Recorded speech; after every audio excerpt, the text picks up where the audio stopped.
Hello and welcome to the In the Pen podcast, a podcast about relievers, part of the Pitcher List Podcast Network. My name is Jake Crumpler, and as always, I'm joined by Pitcher List bullpen expert Rick Graham. We are also joined, as you can see, because we are on video for the first time in the history of In the Pen. We got special guest and reigning champion of record number of guest appearances on In the Pen, Kyle Bland. Kyle, how you doing? How was your offseason? How you feeling going into 2025? That's right. Offseason's been really good. Happy to keep my belt as the title holder for guest appearances on In the Pen.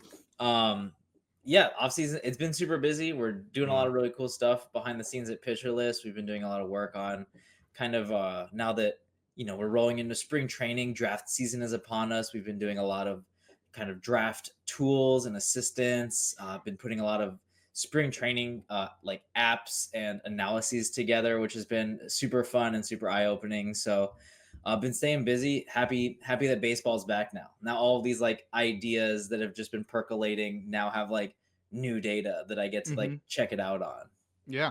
That's great. That's awesome. I love, even outside of that, just having real data from a next season always makes you sort of solidify your beliefs, right? I mean, even disregarding, creating new stats and stuff, just everybody has their own opinions on any sort of player. And so going into the next season, once you start seeing those returns on your quote unquote investments, it's really eye-opening to really understand if your process is working and all that kind of stuff. So yeah, I totally can relate to that. Rick, this is our first podcast back-to-back weeks since the offseason started. How are you doing? How did you have enough time to recover? No, but we're here now. It's busy season now. But it's the funnest time of the year too. Draft season's always the funnest time. And it's just usually spring can be like a little bit of a drag, but I feel like with all the data now, like the spring training trackers, like we have. I mean, I wish every ballpark would have a StatCast data, but like we're getting there. We have a bunch of data to sort through, velo, upticks and new pitches and all that. So it really gives you something more to look at as far as spring goes. So it's been interesting keeping staying in track with all of those new developments, I guess. Yeah, totally.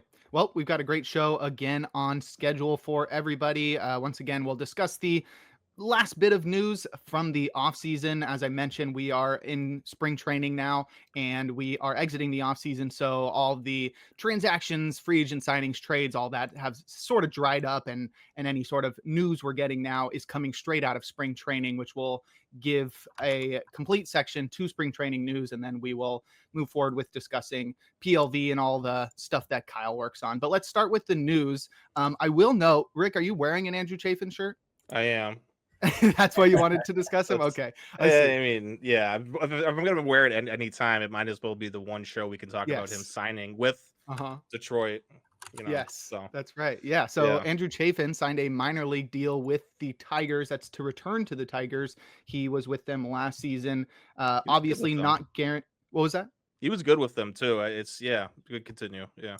Yeah. He's obviously not guaranteed a roster spot, though. We did get a non-roster invitee. So he is in spring camp, and right now Roster Resource projects him to make the team. So there's a possibility Andrew Chafin is going to be somewhat of a producer in the holds department, especially as the number 2 lefty in that Detroit bullpen. Rick, do you have anything more to say other than hold the shirt up and be like, yes? He's just a very interesting guy, fun guy to kind of root for.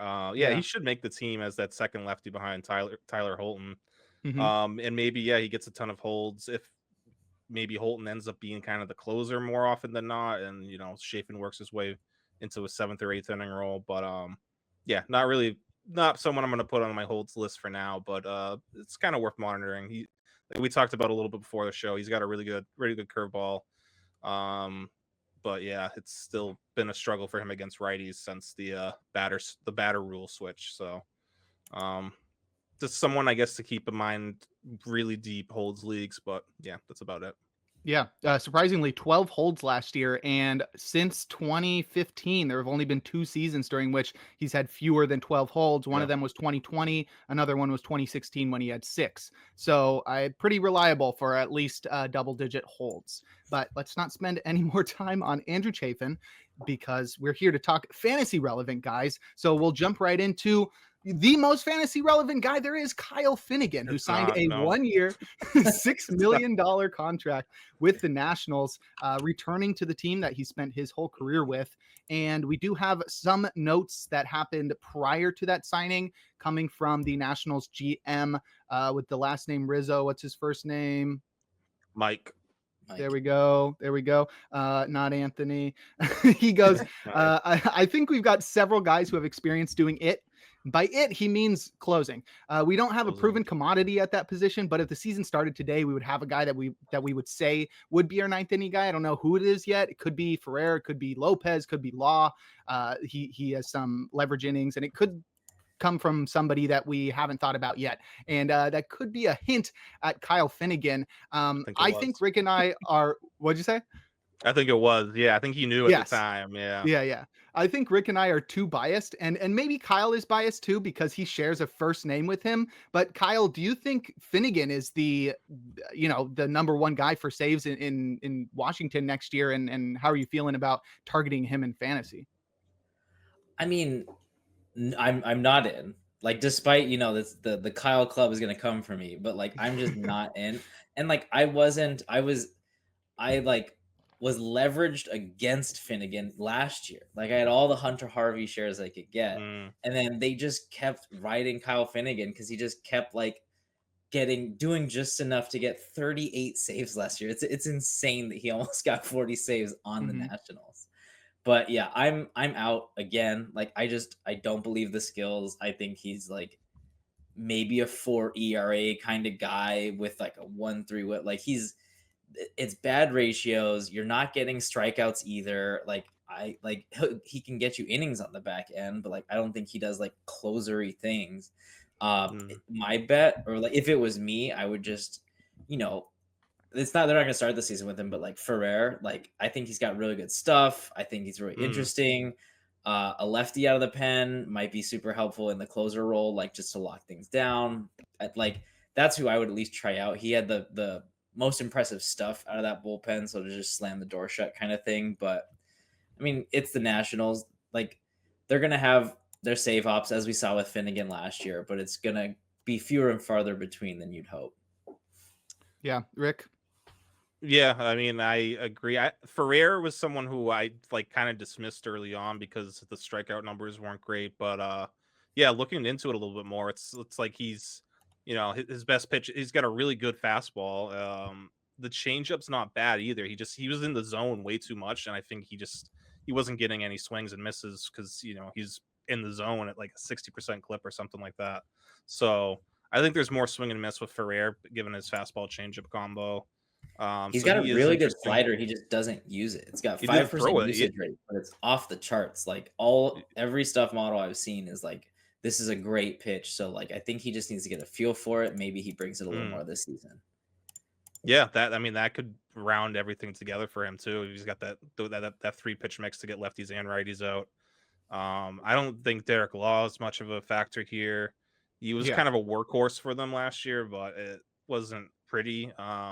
90 Jorge games. Lopez, yeah, I know, crazy. Jorge Lopez, 90 innings. 90 innings, yeah. 90 games would be crazy.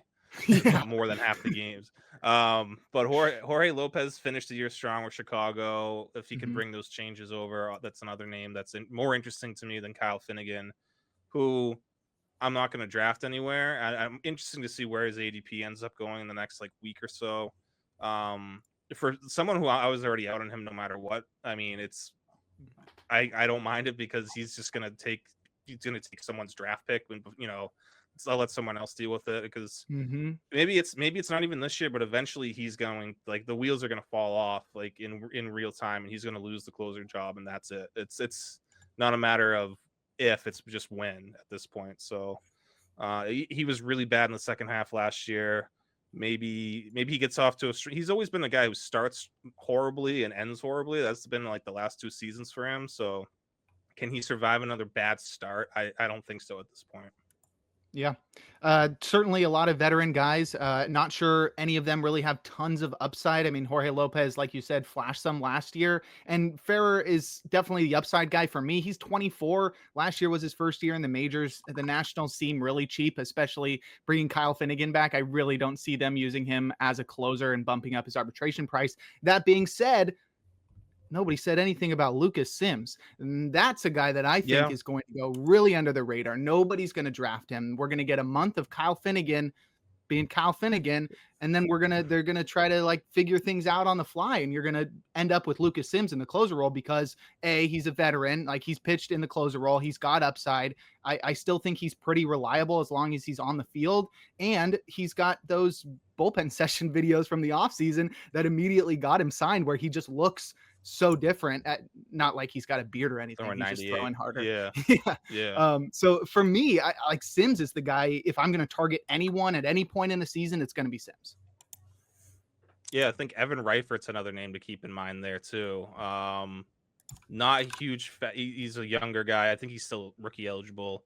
Not a big fastball, but really good slider from him. So yeah, crazy numbers last year for the there's Rays. some interesting. Yeah, there's some interesting names here, but I don't know who's gonna be the one to take that role and run with it right away after Finnegan loses the job. If Yeah, when he inevitably loses to win. Yeah.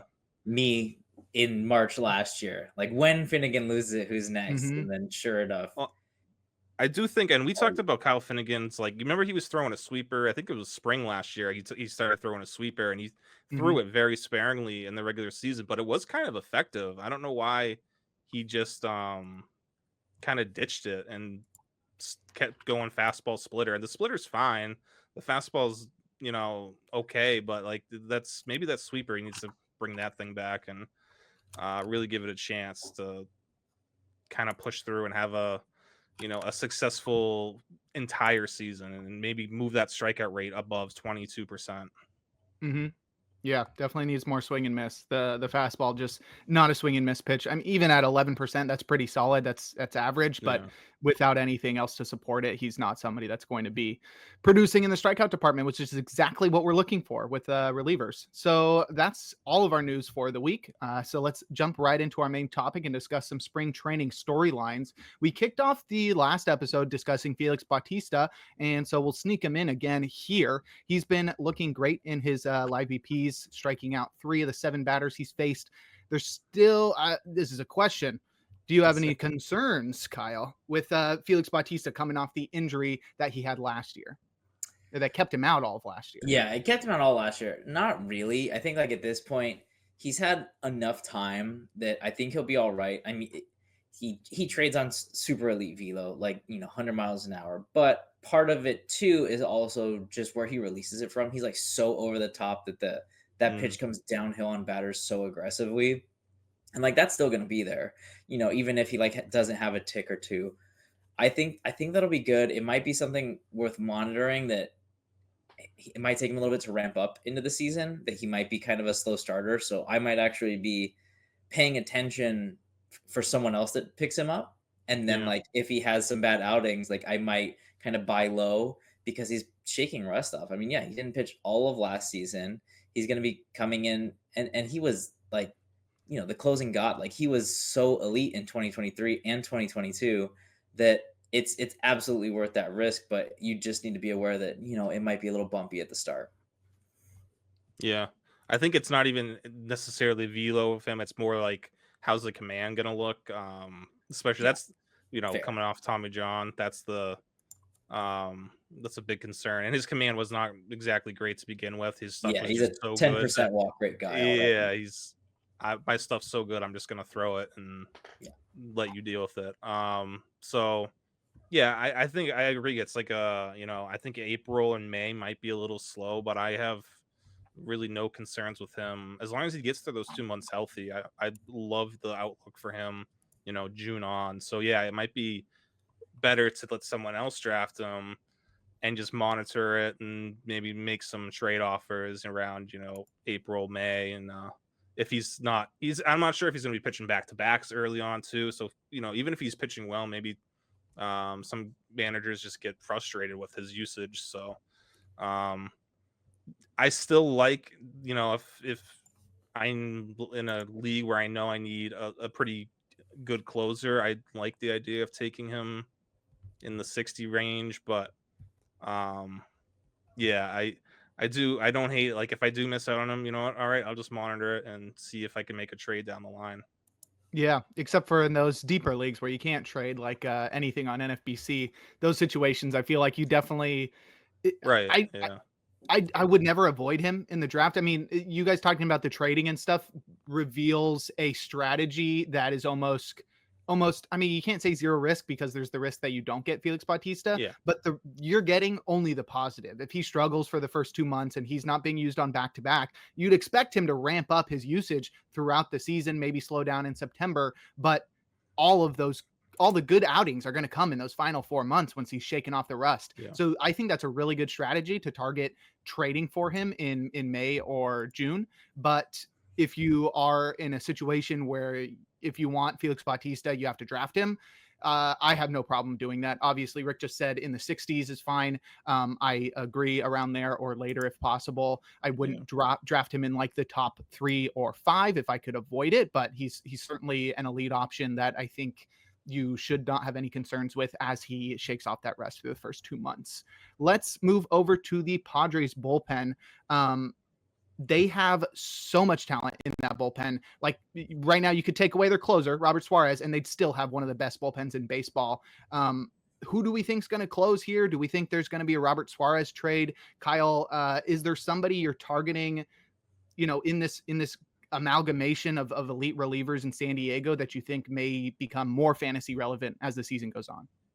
Yeah, I mean, I think Robert Suarez, like, unless they trade him, I don't think he'll be bad enough to really lose the role. Like, I think he'll be fine. Even at his worst, he's still going to be like a mid threes ERA guy. Like, he'll be serviceable. But like the two guys that I really like are kind of the younger relievers, Estrada and Morejon. And I know there was like some talk about Morejon going and starting, and then they kind of put the axe to that early, so there's not like a will they won't they. But now that he's like a bona fide like locked in relief piece, I love it. He was incredible last year.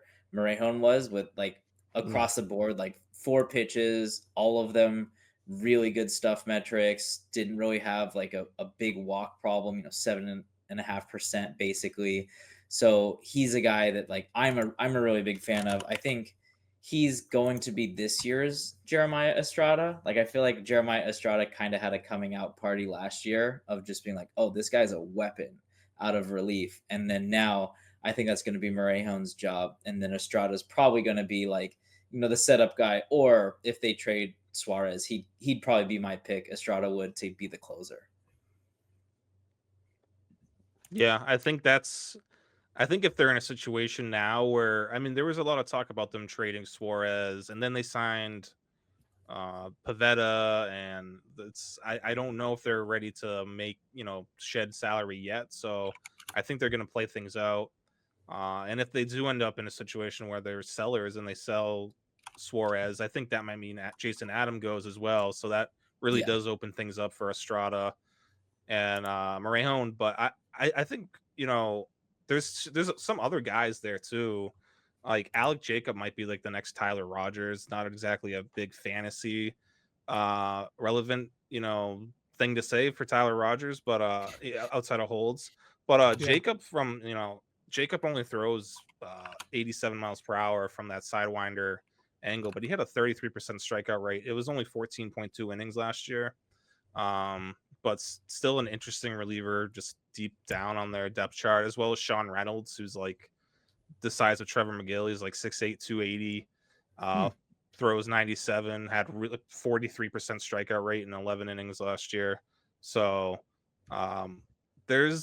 even if Suarez does get moved, even if Jason Adam gets moved, I mean, this bullpen is still pretty fun to look at.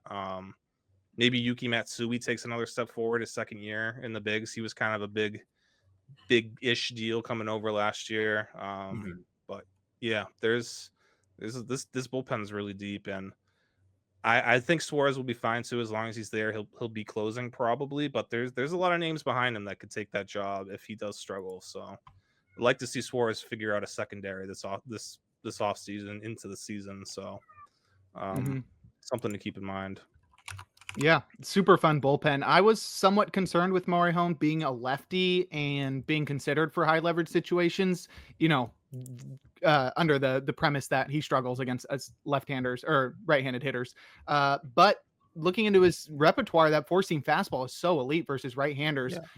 Throwing 23% of the time, just gets tons of swings and misses upstairs. So I was sort of worried that he didn't have that secondary, that the slider wasn't as effective versus righties.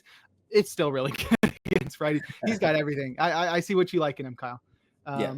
So that's the Padres bullpen. Let's move over to Boston. And so I'm going to start with you here, Rick. Liam Hendricks touched 96 in his first outing. That's dope. But is that enough velo for him to return to the abilities we saw before his injury? Because this is a guy who was sitting 98 before. Yeah, he was. I mean, so he had a couple games in 2023. And that's when he was in the 95.6 range, and he wasn't the same. It wasn't the same closer we've seen dominate in the past 5 years. So I do wonder about 94 to 96 being enough for him to be an effective closer, or just to win the closer role outright, I guess, because you do have Justin Slayton and Chapman there. Chapman's still throwing 101 somehow. I don't, whatever. Like 15 years old.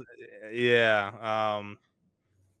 But again, you got to deal with Chapman's walks and this whole command issues. So I think if Hendricks can sit in the 96 range, I think he'd be okay. I think with his curveball and his command, as long as his command's still there. It's again, he hasn't really pitched in, I would say 2022, because 23 was such a short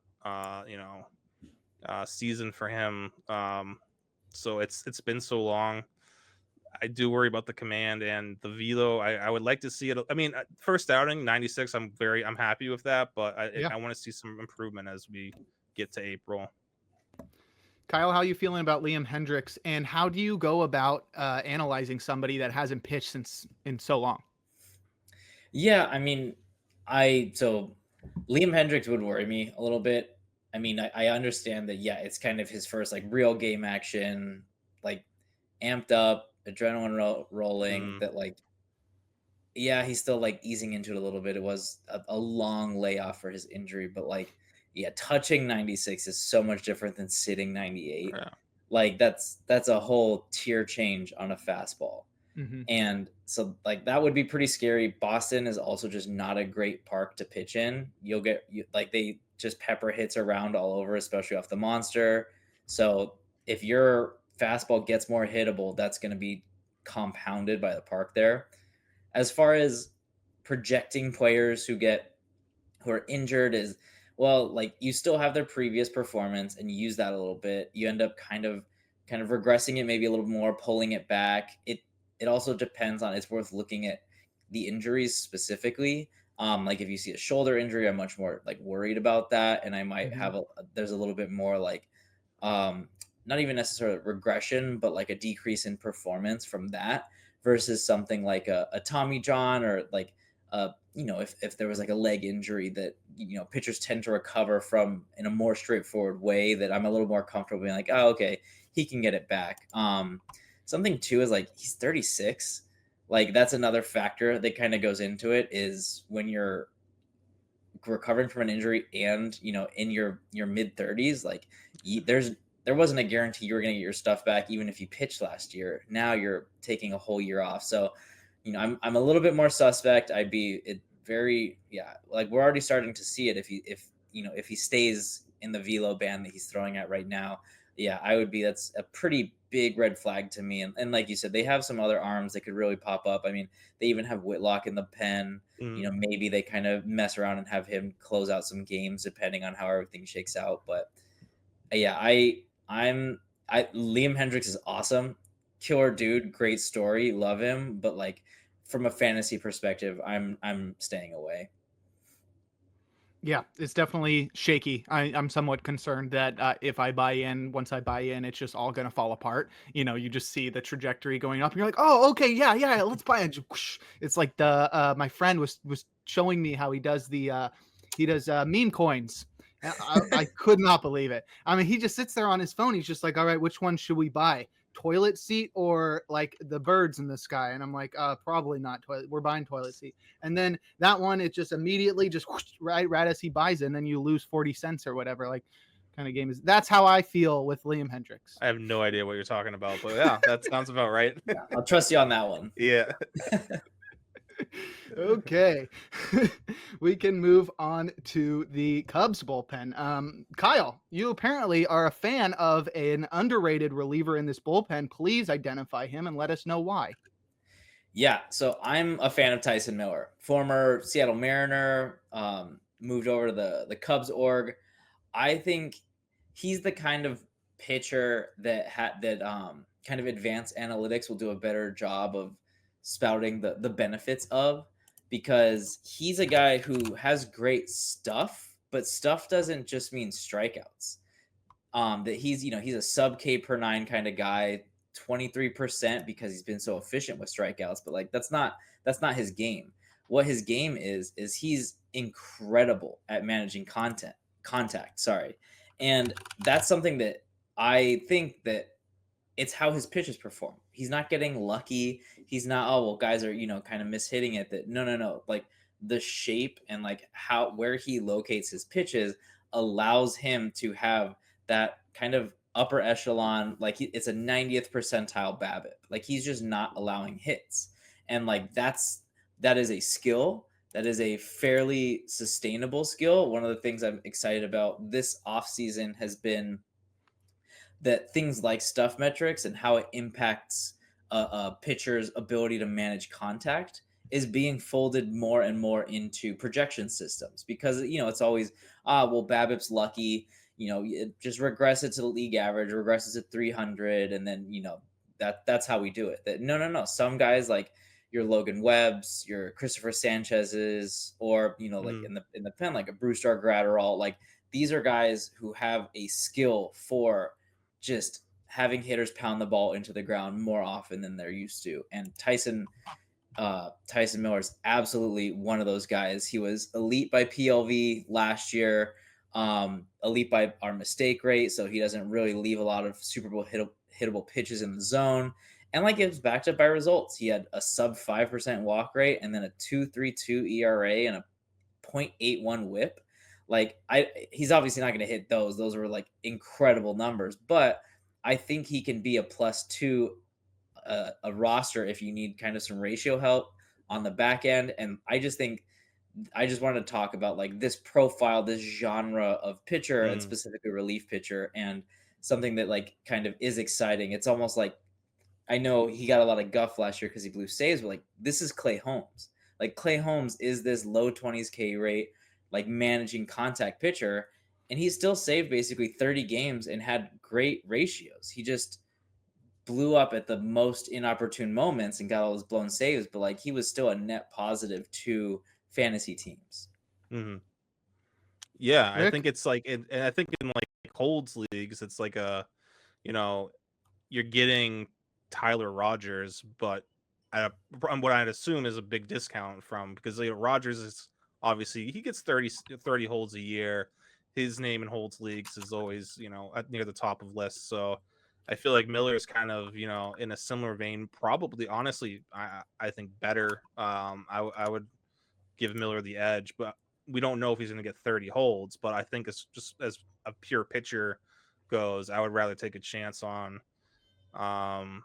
someone like Miller, maybe, that you're going to get pretty free in Holds leagues, I would imagine, unless you're in really deep ones. So yeah, he's that type of guy that doesn't really, I look at the strikeout rate and I'm like already like immediately out. But then, yeah, you got to look a little bit deeper into it and see like, well, his stuff's really good. He's still preventing loud contact. It's like, Emmanuel Clase. It took me like, a little while to realize like he's the best closer in the league. I don't care if he doesn't strike out, everyone like Felix Bautista or Edwin Diaz can. He's still, his ability to limit hard contact is so elite that it's not something that shows up in a ton of stats, but it's at least gives you that safety that you don't have to be, you're not concerned about him destroying your ratios. You're going to get good ratio help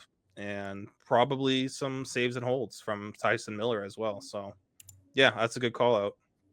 Yeah, he's pretty incredible because he's 6'5" and then he gets 7.2 feet, 7.3 on the fastball feet of extension, which is in the 97th percentile. So number one, that's going to make his fastball look faster. He throws 89. So they're, solving that problem. And then on top of that, the dude throws almost submarine. It's very sidearm. So you get that incredible VAA. And with the height adjusted VAA, it's not as significant. But because he's got that extension, he's throwing from so low. It's such a weird angle for the ball to come from. And I think that's why you get awkward swings, weak contact, really good PLV numbers. Because on top of all of that, with the stuff, as Kyle mentioned, he's got great command. So you're throwing really from a really weird angle, you're throwing pretty decent stuff, you're getting really close to the batter, and then you're dotting it right where you want to. That's pretty hard to handle, and it's really now just up to the Cubs manager to prioritize him sort of in that bullpen so that he can be a fantasy relevant guy. But, there's always the concern with the strikeouts. I think there's certainly a possibility for more strikeouts. I think that would just be a luck thing. I don't think he's going to change anything he's done. But if you are looking for strikeouts in this bullpen, Rick, who is somebody that you would target? Yeah, I can't quit Julian Merryweather just yet. And I see like positive reports about him in the spring. And I swear I couldn't find it, but I swear someone said he was throwing 98 and 99 and it was a non-televised game. So I don't know where they got that. Yeah. I don't know where they got that reading from, but I was in a non-televised game throwing 103. Yeah, right. But I'm very cautious about it. I'm not like, I just want to, again, just someone on my radar still because outside of Ryan Presley, and I guess I'll put Porter Hodge in there too. There's a wide open, gap for that next high leverage, that third kind of guy, the secondary setup guy. I think Tyson Miller probably starts in that role. He was in that role to end last year. He was really good once he got to Chicago. So it's probably Miller's role to lose. But even still, you can usually get about 3 to 4 fantasy relevant in holds leagues relievers. So Merryweather definitely has a chance to work his way back into that mix. And Presley's not a guy that stays. I mean, obviously Merryweather doesn't stay healthy too often, but Presley's someone who's probably going to spend some time on the IL at some point. So and I do like Merryweather better than Ryan Brazier, although maybe Brazier gets some high leverage work to begin with just because of his how good he was with the Dodgers, I guess. But I think Merryweather's not someone to completely count out yet. But yeah, I want to see like actual numbers from him first. But I'm intrigued again. I'm back in. All right, let's stick in the NL Central and discuss the Brewers. Their closer to be, Trevor Megill, was announced to have been dealing with some injury. We don't know what it is. We don't know the timetable. We don't know anything about it. And we've yet to hear any update on it. So as it stands, Trevor Megill is injured. We don't know what it is, and we don't know when he's coming back. Kyle, what's your concern level from 1 to 10? And is this news something that's going to make you sort of steer away from Megill? I mean, anyone who's missing the start of spring training is already a pretty big red flag. It's, better if you get guys that like, I know we'll talk about it maybe a little bit later, but like Daniel Nunez, that like, it seems like the plan is to bring him on slowly, but that's not what we're doing with Trevor Megill. It's just like the report I saw was the manager, Pat Murphy, says he seems, quote, fine, but also isn't pitching. And so it's like, wait, no, those can't coexist. And so it's just like, if he's back start of early next week, the start of March, basically, okay, I can get on board because Megill is nasty. Like, he's absolutely like, he was a lights out closer for them. And he was like that even before the Williams trade, that he's got just like incredible stuff. And so like he's that kind of guy where I'm like, okay, per inning, yeah, he's absolutely going to be probably like a discount elite closer for you. But we don't know what the injury is. Maybe it's something, he's got the flu, or like I like tweaked something like his hamstring's acting up a little bit, but it's fine. Or maybe it's like, yeah, his elbow barked, and we're waiting to see if like rest will resolve it. And like the undisclosed part of the injury is the scariest part for me. That like if I knew anything else, I could make a better informed decision. But like now I have to be like, the whole spectrum of his whole body could be injured, and I just don't know where.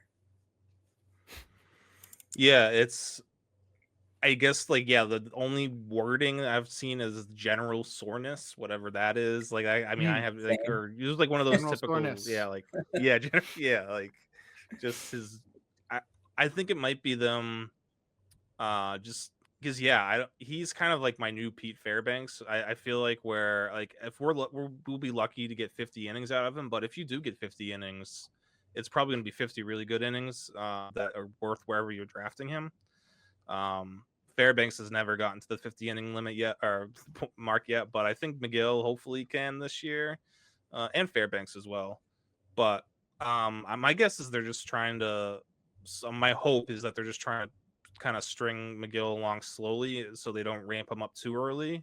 So he does give them, what his 100% is just going towards the regular season instead of ramping up too early in spring and kind of using too many bullets there. That's my guess, because there hasn't been any news, and that's like no of the reporters have not asked quite. I don't know. There hasn't been any news in 2 weeks. Like no one's asked questions. It's just been silence. And you would think, like, I know if this was happening and like if the Red Sox had like an actual closer and like he wasn't pitching for 2 weeks, we would have reporters asking questions every day about it. So yeah, there's been nothing on Megill, so that's a little worrying. I'll give it to next weekend. I think if you're drafting this weekend, it might be a way to get a discount on Megill. The fact that, I mean, if you really want to test your luck, he has been dropping. His ADP has been dropping. And as long as makes sense, but yeah, if we haven't heard anything about an elbow or forearm or any sort of actual injury, maybe it's worth taking a shot on him now where you're getting a pretty good discount. Yeah, maybe the club sent out like a cease and desist to the reporters, like, hey, just don't ask, don't questions ask, don't ask. Yeah. And speaking of cease, it reminds me, I was on a business development lunch meeting today with another Dylan company. Cease? You know how it works. She's from San Diego, and she was talking about how she was at like Starbucks or something, and then she was like in line, had to go to the bathroom, and told the people behind her, like, hey, can you watch my stuff for a little? And then she came back and someone was taking pictures with them, and they were like, oh no, we're like YouTubers. And that went, I think, for like a couple minutes, and then they were like, no, we're baseball players. And it was like Dylan Cease and some other dude. I tried to figure out who the other dude was. She said a white guy with tattoos and a mustache. Jake Cronenworth. I mean, that narrows it down. I have no tattoos. I don't know. That's Jake Cronenworth, not Jake Crumpler. Oh. That's so good. Jake Crumplerworth. Yeah, that's right. It's cool. Yeah. Yes. Close enough. Yeah, that's fun. Maybe it was one of those relievers we had talked about, the more unknown name relievers. Yeah. Yeah. I tried to figure it out. I could not. But anyway, I do have even more anecdotal stories in regards to Trevor Megill. I had my barf draft. It was last weekend on Saturday, and he was my number one closer, followed up with AJ Puck. So we're sitting pretty. Thank you. So yeah, I backed up my lack of concern by drafting him. I think it must have been like around 120, maybe even later. I took him so late as my first closer. So I'm not really concerned about Megill. I think the next news will really determine whether or not I change my mind on that. Right. Yeah. That's the thing. Like, give us something. Is he going to throw in a couple weeks? Is he shut down longer? Just something. The next news will be important, obviously. All right, let's jump into the Mets and discuss the aforementioned Daniel Nunez, who was elite last year in his debut season. We just need him to be healthy. He ended the season on the IL, and now there's the possibility that he opens the season on the IL to leave open a spot for Max Kranick, aka the new Reed Garrett. So close, almost got it. So Rick, how are you feeling about Daniel Nunez going into 2025? Because we really liked him last year when he was pitching. Yeah, I mean, I love what he did when he was before he got shut down. I think even with if he's healthy, even in that bullpen where they added AJ Minter, he's their second best reliever. He's right. I mean, he was so good last year. Kyle wanted to talk about him, so I will let Kyle indulge more. But I mean, everything graded off the charts from him. It was only 35 innings, but yeah. Then I just hope they're being cautious with him, and there's nothing else. It sounds like it's just cautious. They're being cautious. There's nothing, structurally wrong here. So even if he misses the first 2 weeks, still someone I would want to stash and draft in save and holds leagues for sure. The upside here is not really, not a lot of guys can touch this type of upside. He would definitely be in my top 20 save plus holds if he was healthy. Yeah, I mean, I think that's the thing. So he was incredible by our PLV stuff model that I've been working on. He's really good by a lot of the other ones too, especially like Pitching Bot, which they host on Fangraphs. He was like 70 grade stuff by their metrics. So like killer stuff. Really got a ton of strikeouts. I mean, a 35.5% strikeout rate last year. I know it's only in 35 innings, but that's roughly, it should be pretty stable by then. It might, dip into the low 30s, but that's still like that'll play. That K rate will play. And in addition to that, he was also very good with his command, sub 6% walk rate. That we've been talking about guys that like, oh, well, they're kind of flamethrowers. They may not have the stuff. And we talked about Bautista that like, yeah, he never, location was never his calling card even before he got injured. What's it going to look like now? I think Nunez has a little bit of wiggle room that like, well, his command slipped a little bit, but it was so good before and now it's more average than good, and his stuff still plays up. So I'm really excited. I think he's got a really good fastball slider combo. Both pitches are very strong. And I think that Mets bullpen, like the Mets are going to win games next year. And if they're leading by the time it gets to that bullpen, it's going to be, more often than not, they're winning that game. Mm-hmm. Like when you're throwing it to AJ Minter, Nunez, Diaz at the back end, and then you have Garrett thrown in there too. Who is the one you just mentioned? Kranick? Max Kranick. He's had a really good spring. He's touching 97. Velo's way up. Good metrics on the fastball too. Yeah, I've been seeing a lot of posts on Blue Sky and Twitter that like, oh, this guy once you get that social media pop, I'm like, oh, okay, maybe this is a guy I should watch. But yeah, he's got a oh man, I'm looking at, we have our spring training app for Pitcher List for our PO Pro members, and he's got a sweeper and a slider, and both of them rise, which is like very odd. Like you only really see that from like super sidearm guys, but he's over the top, so it's like really unique movement profile. So that's something like, this is the kind of nerd that I am. Is I'm like, oh, okay, I'm gonna have to watch Mets games so I could watch Max Kranick. Yeah, it's like I gotta see what this looks like. Like that's how like in the weeds I am with this stuff. Yeah, definitely a deep name to keep in mind. I mean, Reed Garrett was certainly valuable last year, so to put that designation on him, I think that's certainly big praise for Max Kranick, former Pirate. Let's I will say though, just one more thing in Daniel Nunez, just how good he is. I mean, guys who can post a 30% K minus walk rate, a 30% K minus walk rate, that's just, that's the top 5 relievers in baseball, and that was him last year, along with Mason Miller, Edwin Uceta, AJ Puck, Cade Smith, and Edwin Diaz. So, Yeah, I mean that's elite company with Griffin Jackson, Josh Hader right behind him. So yeah, Nunez is the real deal, and you could probably get a discount because he's not entirely healthy right now. So definitely worth the stash. Totally. All right, let's move over to Andres Munoz, who honestly been like the talk of spring training, which is crazy because he's a closer. When do people really care that much about closers unless they're big fantasy nerds like us? But I think on top of the news that's been coming out of spring training, Rick and I think maybe 2 or 3 months ago labeled Munoz as the next Ryan Helsley. And so with the news coming out of spring training that he's deploying a new changeup and all the videos of like his teammates behind him while he throws it and then seeing the pitch and just going, oh my gosh, that's the craziest pitch I've ever seen, lends even more credence to our prediction. So I'm super pumped to see Andres Munoz going into next year. Kyle, does a changeup, especially the one that we've seen from Munoz in spring training, does that really change his profile enough to allow him to take that next step? And even on top of that, was he already somebody that was set up to be the like number one guy to get into that top tier of closers? Yeah, I've always been a fan of Andres Munoz. I think he's got two fastballs, both of which perform super well, and he like can locate them. They're both stuff. They play off each other very well. And then his primary pitch is a slider, which is another just phenomenal offering. Good stuff. Locates it well.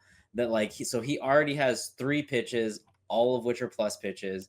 And if he can truly fold in, I mean, if he can fold in like just a changeup. Like it doesn't even need to be great, but if he can have something that breaks to the right against left-handed hitters, like that's a cheat code. And like if it's of the quality that made Brian Wu basically faint in the backfields or whatever they were throwing, that like I'm all in on it. Like I want to see it. I want to see it in game action. Yeah. I want to see like dominant slider followed up by dominant like changeup, just dotting the bottom corners right after they saw, because he's also throwing 99, and like Right. you know this is sitting 99, not touching 99. It's gas, and then if he can like has that kind of break that he can touch the top of the zone and both corners on the bottom, he's going to be a problem. And this is a guy who's a career 2.65 ERA over 200 innings. Like he was already a legit pitcher,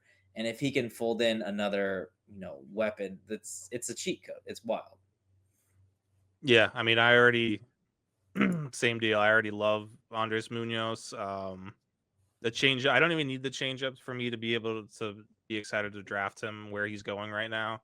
Yeah. But yeah, I want to see it, I guess, in game action. I feel like we've talked about Josh Hader's been trying to throw a changeup for 7 years now, and it hasn't happened. So like, there's always a lot of talk around closers and relievers adding new pitches, and we almost never see it. Ryan Presley was supposed to add a changeup years ago too. It never happened. It was supposedly filthy in the spring.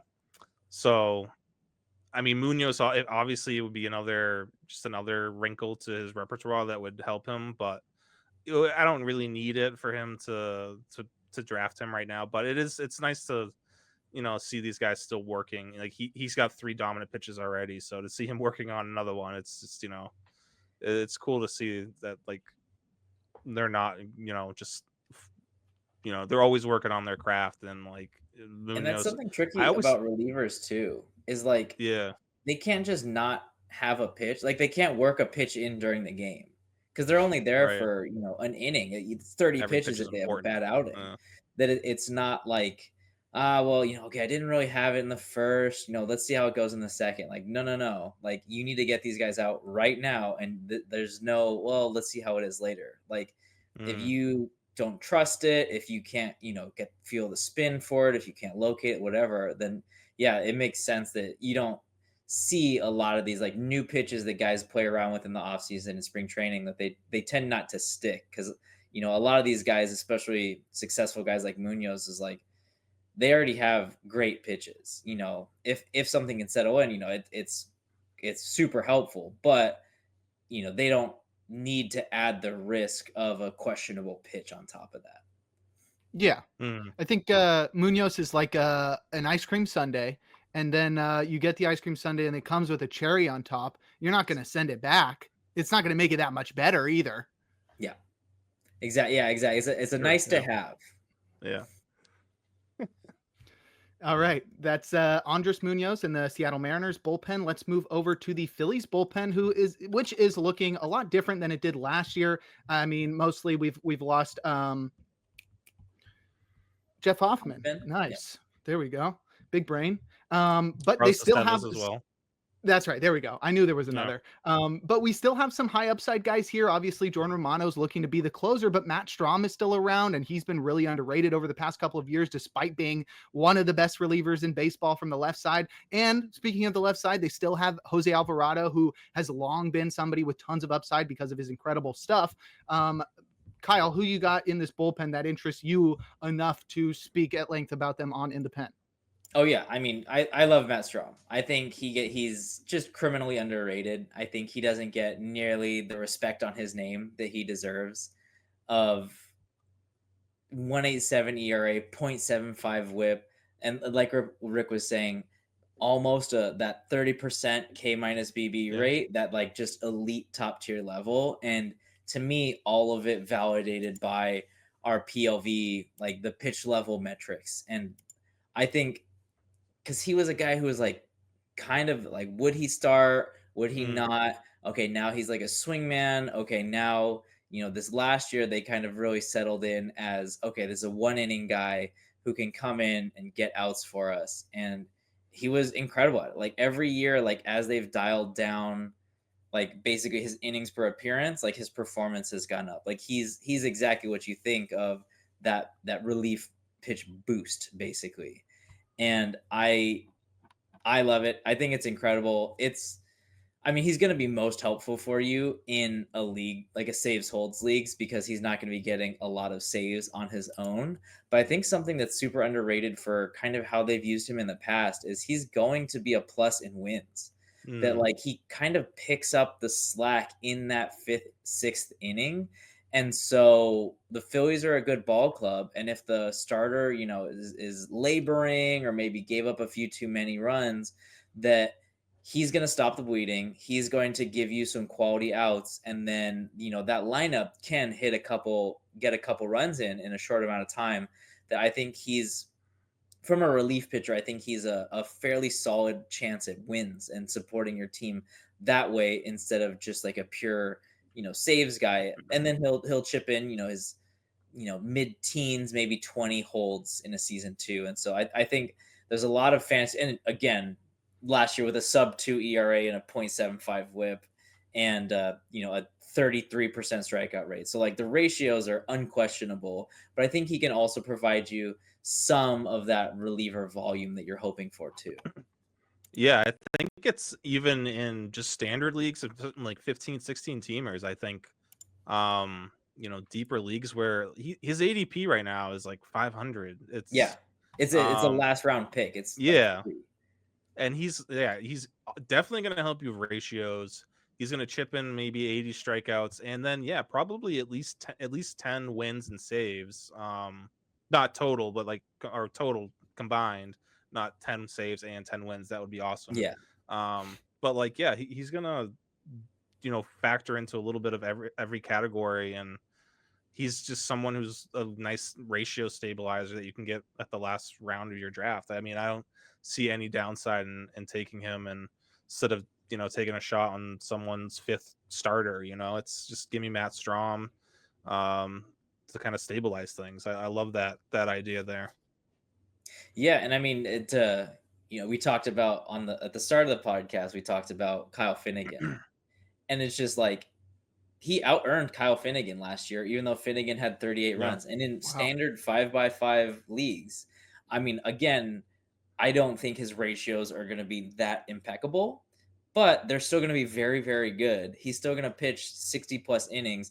And I don't believe that someone like Finnegan is going to get, 30 plus saves going forward. So I think, it's one of those guys, like maybe you took a risky starter or maybe, an injury, like whether that's performance, injury, or like a prospect who may get sent back down, that like, I think Strahm is kind of that, like, okay, last round pick, solidify my ratios, get maybe some sneaky wins here and there. And I mean, he had 3 saves last year. It's not really significant, but it's also not zero. That like, if you got like a win and a save from him in the same week, like that's huge. In addition to whatever his strikeouts and ratios are. So I think he's kind of one of those, back of the draft kind of will provide value to your team no matter what picks. I'd imagine the saves go up this year too. That with losing Hoffman, losing Estevez, a little bit more of that. That the bullpen's definitely more in flux. Even with bringing in Jordan Romano, it's and they still haven't named him the closer yet, so it could be more of a committee than we think. He's looked really good though. Yeah, I know. Like he's been shown out in spring training so far. Romano has? Yeah. Kerkering and Romano. Yeah. Both of them. Cool. Dope. But also Jose Alvarado.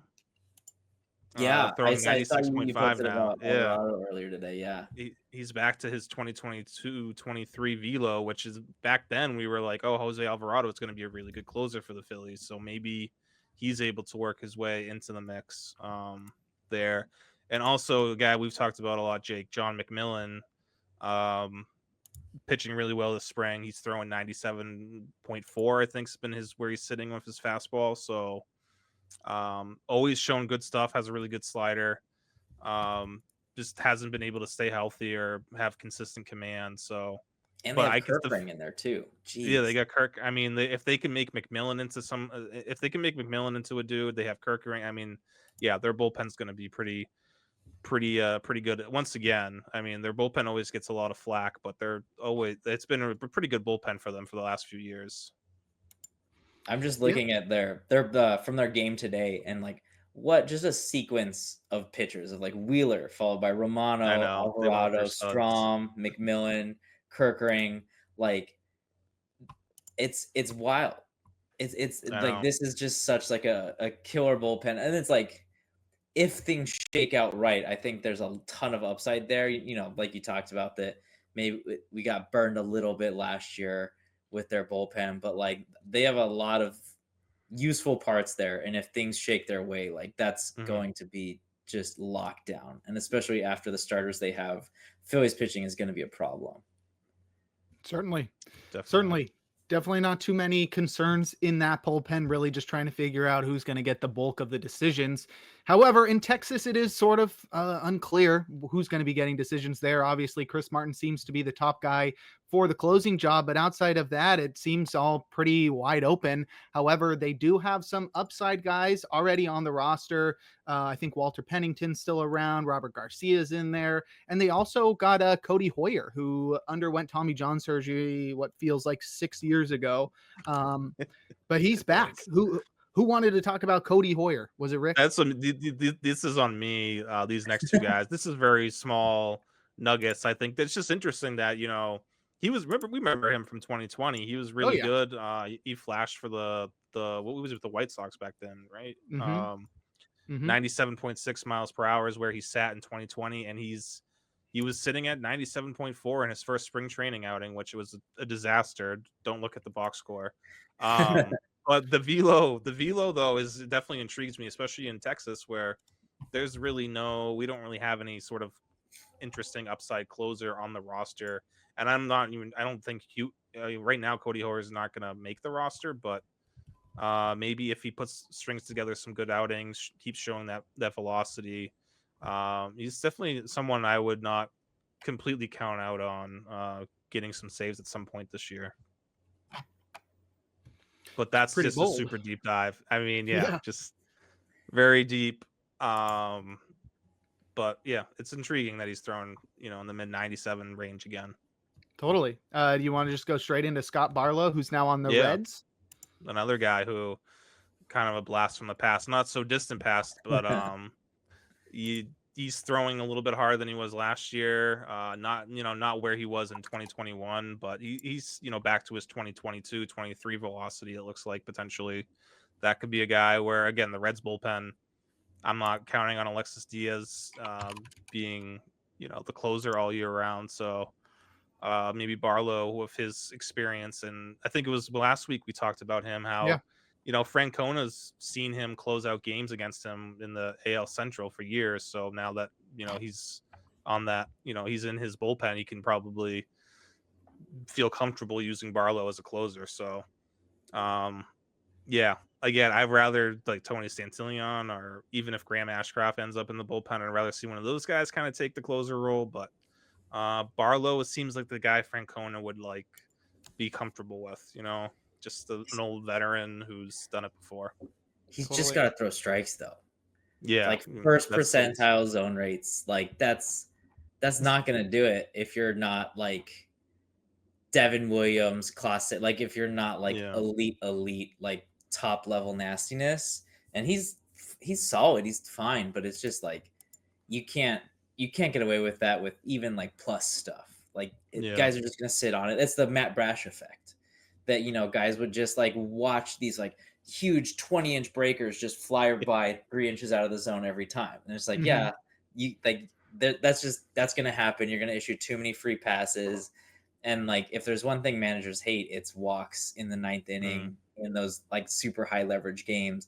Even if you close the door, it's still just like that's a lot of stress, a lot of sleepless nights for them, I'm sure. But yeah, if he could dial that back, I mean, last year he was 13% walk rate, 11.4 the year before.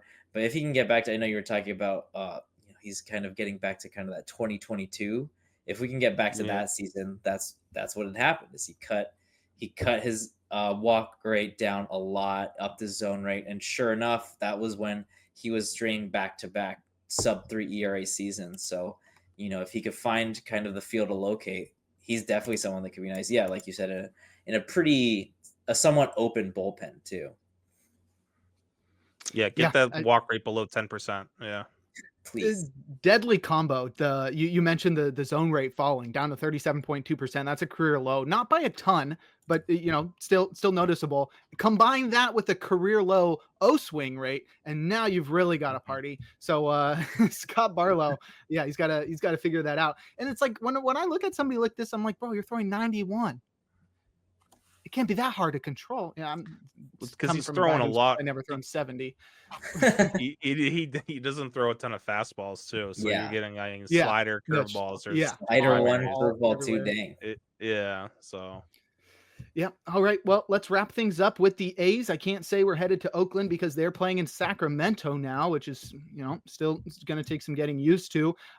Their bullpen I've been talking about for a while. I mean, obviously Mason Miller brought a lot of attention to the A's bullpen, but with additions this offseason, as well as some late season sort of unearthings of guys with great stuff, this bullpen starts getting pretty interesting with Miller leading it, Jose Leclerc backing him up as somebody with strikeout upside. And then you got guys who debuted late last season and have proven to be legit. Tyler Ferguson was really good last year. TJ McFarland's not young, but he was very reliable last year. Grant Holman is somebody with potential. And then that leaves Michel Otañez, who flashed elite velo at the end of last season and continues to do so in spring training. And now we're looking at an A's bullpen that might feature 2 century markers, which is my new designation, my new title for guys who can throw 100. Century markers.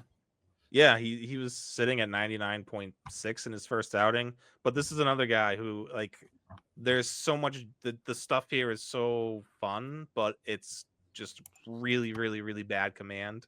Like, the command's going to be the make or break thing with Otañez. But the stuff's exciting. I mean, I just, until we see that command, again, I like to look for like a sub 10% walk rate, or at least like around a 10% walk rate. Then yeah, it could be a little bit dicey with him, especially with, the zone rates are really bad as well. He does get a lot of swing and miss, but maybe now that he's in his second season, hitters will have more of a book on him. So but I like to see the velo uptick. I mean, sure, why not? If both of those guys are averaging 100, that's still pretty fun for a team that doesn't have a ton of fun going for them in the pitching department.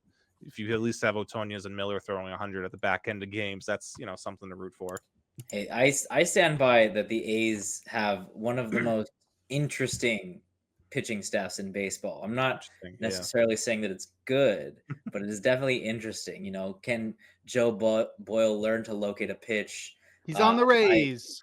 Well, now with the Rays, he will be. Oh, that's right. Oh, dang. Yeah. Well, he was interesting. Now he's not, just because he's on the Rays. But no, Now he's really Mitch Spence, I interesting. do know is on the A's. He's a fun one. He was a PLV darling, even though the results didn't quite validate that. But I'm back on him. He's like a watch list guy for me.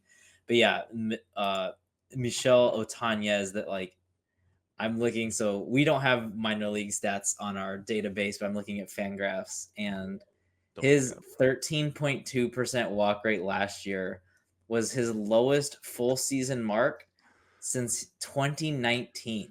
There we go. Every step of the way in the minors was, I mean, it was It's called progress. 14.6 in last year in AAA.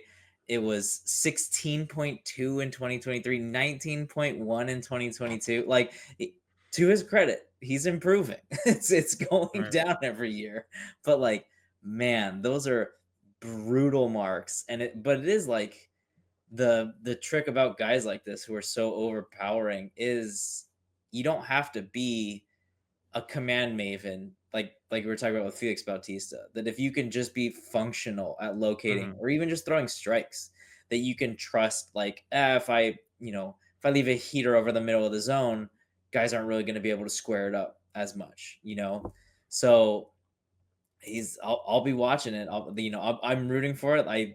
I love to see these things work. Like I always, Nick always talks about it, but like I want every pitcher to do well. Like I want to see dope pitchers do dope stuff. Yeah. But like I'm rooting for it. I don't know if it'll really happen, but it'll give me another reason to watch the interesting pitchers on the A's. And like they are leaving Oakland, which was, a terrible decision first and foremost, but it also was a very pitcher friendly park. We don't quite have great data on where they're going in Sacramento, but it's almost assured to be a more hitter friendly park. Maybe, it's more league average than actually hitter friendly, but it's still going to be worse for pitchers than Oakland was. So that's just like another thing to kind of keep in mind with a guy like Otanez, but it'll be a fun watch. Who knows where that pitch is going, but it'll look cool getting there.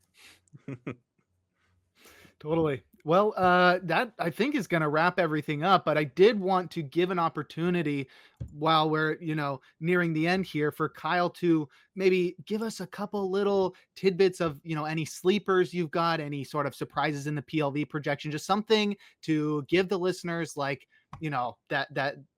that feeling where you're like, oh, I'm so glad I listened all the way to the end of the podcast to get this really important piece of information from the smartest guy at Pitcher List. So if you could provide like a name or two, Kyle, that you are secretly in on, or that PLV really likes, that would be incredible.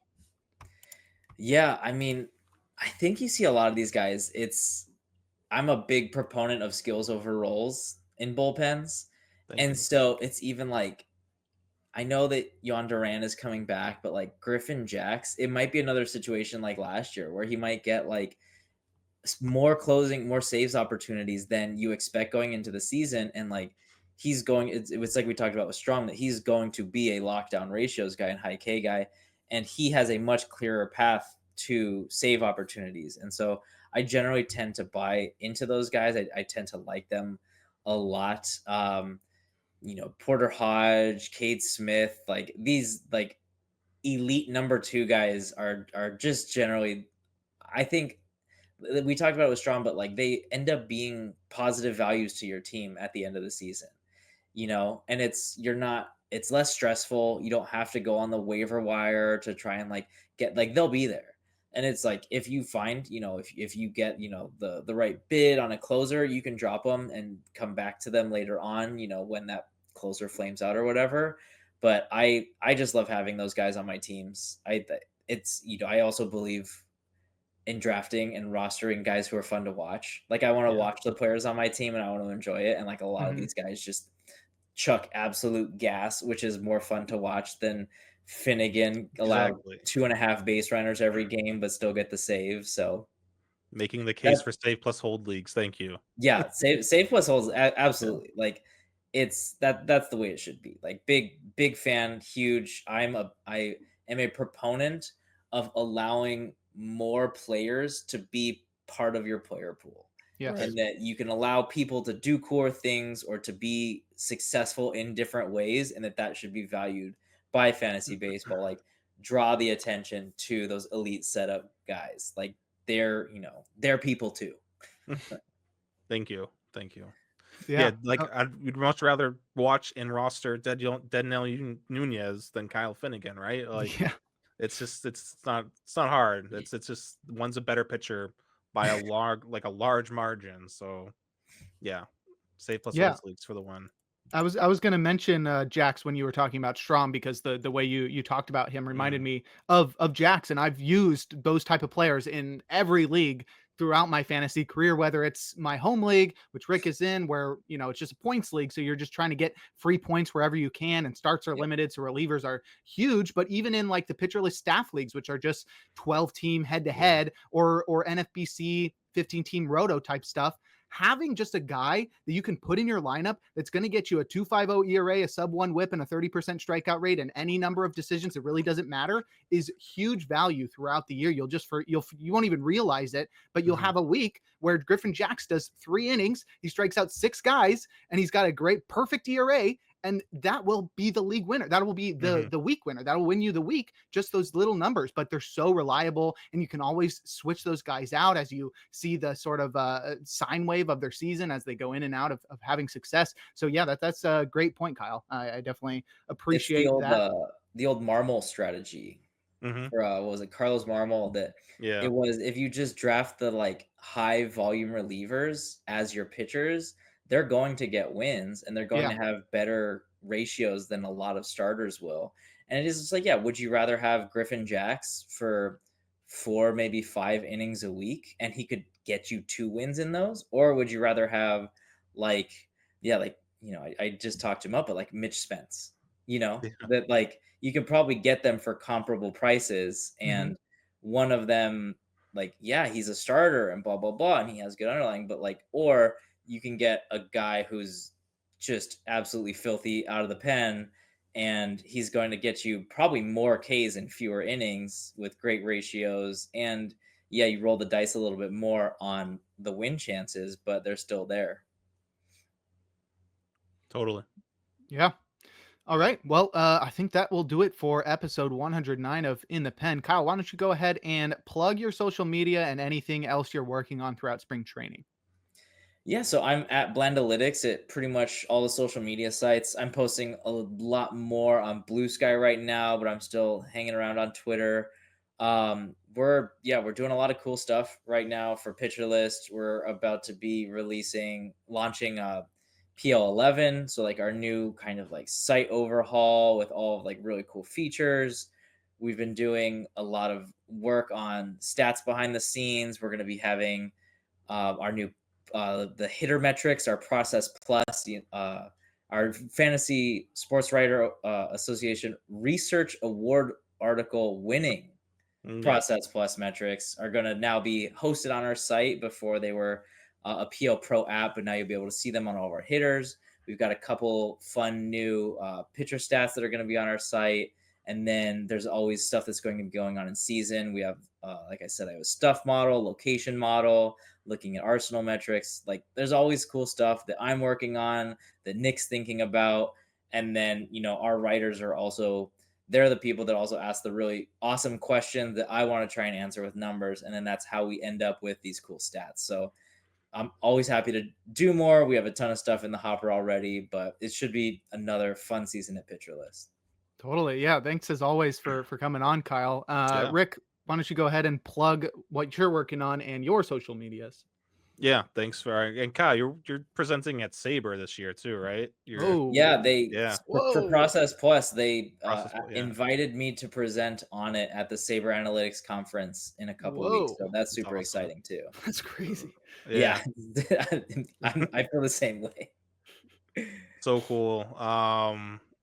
You can find me on Twitter and Blue Sky at I am Rick Graham.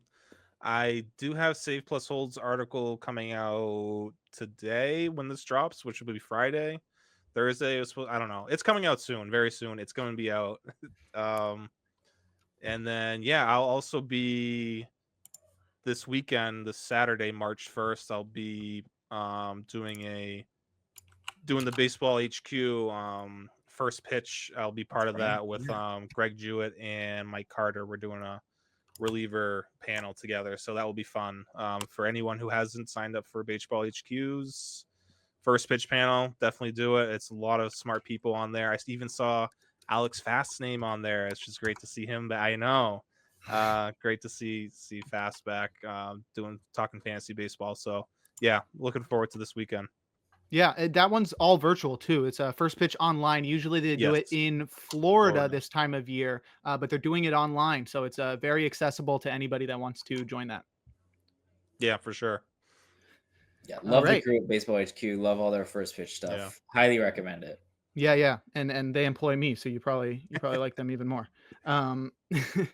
You can follow me on Xbox. Just kidding, on X at Jake Crumpler. Also on Blue Sky, I have not posted anything, so maybe not worth the follow yet. You can follow the pod at In the Pen Pod. I'm working on all kinds of stuff. Podcasts coming out weekly. I still updating the offseason tracker, and as I mentioned last week, I should have a top 100 starting pitchers coming out sometime, hopefully before the season starts. But that will do it for this episode of In the Pen. We'll talk to you all next week.